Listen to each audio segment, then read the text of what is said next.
Hello and welcome to a very, very short wrap up because although I read 12 books in January, only 3 of them were not for videos that are coming out in future months, weeks, so don't get me started on deadlines at the moment. So I'm just going to run you through the 3 books that I read in January that I can actually talk to you about. The first book that I read in January was Bloom by Delilah S. Dawson. This is horror. Check trigger warnings if you are not well versed in things that crop up in horror quite a lot. This starts out cutesy. This starts out as like a really cutesy romance, sapphic romance. There's like a farmer's market, there's soaps, there's cupcakes. It's all very cutesy. And you might think, why the fuck am I reading that? Well, it devolves reasonably quickly, as it is a novella, into some gory graphic shit that was horrifying. It lived up to the name of the genre, gold star for the novella, and it was something. I won't spoil it, but it was something. Lots of red flags in that relationship. That was a whole whirlwind of a book. I think I read it in about 2 sittings. If you can hear the cat crying, I'm not letting her in. Would thoroughly recommend if you enjoy a combination of sapphic romance and disgusting, gory horror. Like, yeah. Would I read more from Delilah S. Dawson again? Yeah, maybe, depending on the content of the book, I think. Oh, Ratty, I don't know if you can hear that. I'll open the door a little bit. That's going to be loud otherwise, man. You coming in? You're just going to yell at me. Come here. I have a Ratty who doesn't want to be here now. Lovely. Okay. Yeah, it was disgusting. It was really disgusting. I really appreciated the fact that it was like novella length. I'm not sure I could have taken a whole book, though I wouldn't mind a longer epilogue. The epilogue was what got me. And like, if that had been even just a couple of pages longer, I think it would have hit harder. It was one of those endings where I had to reread the last paragraph a couple of times just to make sure I was understanding what she was writing. And I think I did, and I am suitably horrified by it. Moving on. I then listened to A Psalm for the Wild Built by Becky Chambers. This was an Everand random audiobook. I just needed something to listen to. The audiobook's only like 4 hours long, so it was good for like, let's just get some chores done, let's go for a walk. This is cozy philosophical sci-fi, I think is how I would describe it. I absolutely understand why everyone recommends it. It is very easy to digest, and it's very relaxed in its pacing and its plot.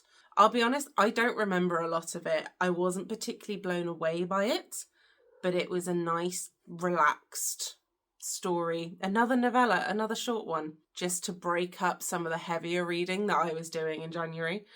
If you sniff, that's a fucking needle. Don't sniff your face against that. Sci-fi isn't super my thing, so I think if it had been like fully fantasy and it wasn't a robot, it was like a troll, I would have enjoyed it more. There is something about sci-fi that just feels a little cold, a little chilly, whereas like fantasy feels a bit warmer, which is why I prefer fantasy. But it was very well written. Becky Chambers is very good at character development and description. Her characters feel very well realised and well thought out and like they're real people, even if one of them is a robot. There were a lot of questions asked and not a lot of answers found, and I think that was what the book was meant to do, and I think it did a good job of achieving that. Would recommend, wasn't blown away, but would recommend to the right people. Yeah, I would. Stop making my camera wobble, dipshit. Thank you. The last book that I read that was not for a video this month was The Fellowship of the Ring. This is a reread for me. because I have never listened to the audiobooks, and I have specifically never listened to the Andy Serkis audiobooks that have come out. For those that are not familiar, Andy Serkis played Gollum in the films, both the original trilogy and the Hobbit trilogy.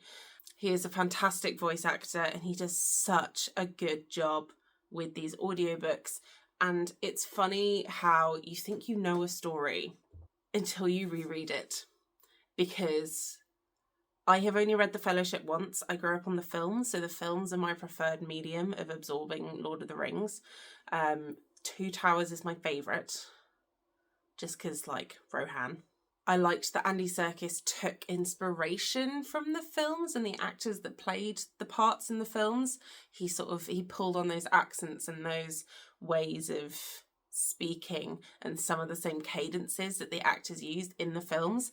But there is so much extra material in those books that is not in the films. I had forgotten how different the books were from the films. And while I appreciate the extra content, like Tom Bombadil is a big one, I think the films did such a good job of streamlining what is essentially an old man's ramblings, because my God, Tolkien does not know how to edit. Specifically the bit, like, I won't spoil it, just in case you don't want it spoiled, but specifically the task of leaving the Shire and getting to Bree, that whole section of book, the events happen in such different orders. There's so much more to it in the books. There are so many more characters involved. There's backup plans. There is my cat trying to destroy something right here. There is so much more, like, going on in Frodo's head. It is really not very clear that Frodo is as old as he is in the books, in the film, because, like, in the books, Bilbo has his party, disappears, fucks off to Rivendell. Lovely. Hands the ring to Bilbo. Bilbo hangs onto that ring for 16 years. Might be more than that. I think it's more than that. I can't remember how many years, but he hangs on for it for a very long time.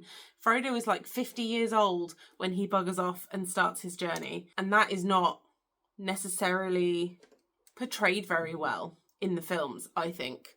I don't think it made much of a difference, but knowing that was in the original text was interesting. It was a little, like, enlightening. As if you could ever tell me Elijah Wood looks 50 years old in the films, though. We're being a shit, so we're staying here for a minute. I dawdled my way through the audiobook, but I did really enjoy it. I think I enjoyed it better in dribs and drabs. I have not started Two Towers because I have other things I want to listen to, but I probably will get to the Two Towers soon, because it's just really nice rereading old books that there's enough of the story that I've forgotten so I can come back and re-enjoy and rediscover and enjoy. But at the same time, I do know the story, I do know what's happening. And it's just very, there's just lots of moments where you go, ooh, that's different. That's not how I remember that. And instances as well where I can so clearly picture the scene from the film. The bit where Pippin knocks the thing down the well. I love Pippin. Right, I'm going to go to bed now. But thank you for being here for this wrap up. February's might be longer. It also might not be. I am reading a lot of books for a lot of vlogs right now because your girl likes to plan. And then I reserved a bunch of books at the library and they all came in, so we're reading those. Leave me the black cat emoji in the comments for Ratbag, who is living up to her name at all times. If you don't know what else to say, my social media and my Patreon and all that good stuff is in the description below. Thank you so much for watching this video, and I will see you in the next one, where I might be a little less sleepy, but no promises.